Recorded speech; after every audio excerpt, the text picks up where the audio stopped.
Itinanggi ng House Justice Panel na minadali ang pagpatay sa impeachment proceedings laban kay Pangulong Ferdinand Marcos Jr.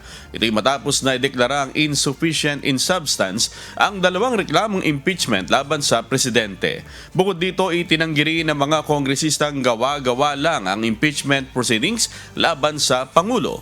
Dismayado ang complainants at endorsers sa ikalawang impeachment complaint sa desisyon ng House Justice Panel na ibasura ang kanilang reklamo. Git pa ng mga ito, tila ipinagtanggol pa ng ilan sa Justice Panel members ang presidente sa mga aligasyon ng impeachable offense laban dito. The proceedings were not railroaded. Now today, we deliberated extensively on the sufficiency of substance. What is required by sufficiency of substance?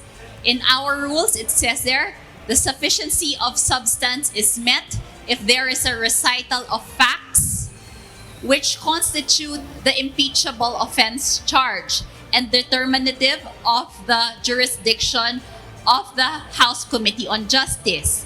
Definitely, it is not a ploy. Definitely, it's not a moro-moro.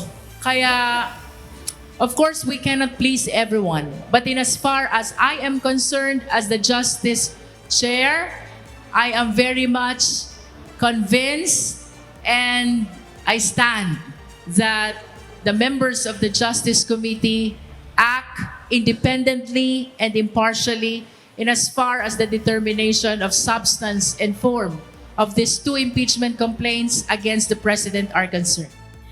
No, kaya nga po, nadismaya tayo na dito pa lang sa halip na sabi nga ang papel dapat ng Kongreso ay check and balance, ang mayorya tila nagsilbing tagapagtanggol, no, attorney para sa presidente. Hindi po yan ang trabaho ng Kongreso sa impeachment proceeding. Kung kanina po, hindi naman po pag-aabogado sa presidente, bagkos pagbibigay po ng opinyon ng bawat isa. So hindi mo naman maaalis sa mga abogado na mambabatas na ipaliwanag kung paano tignan yung mga pagtanggap ng ebidensya.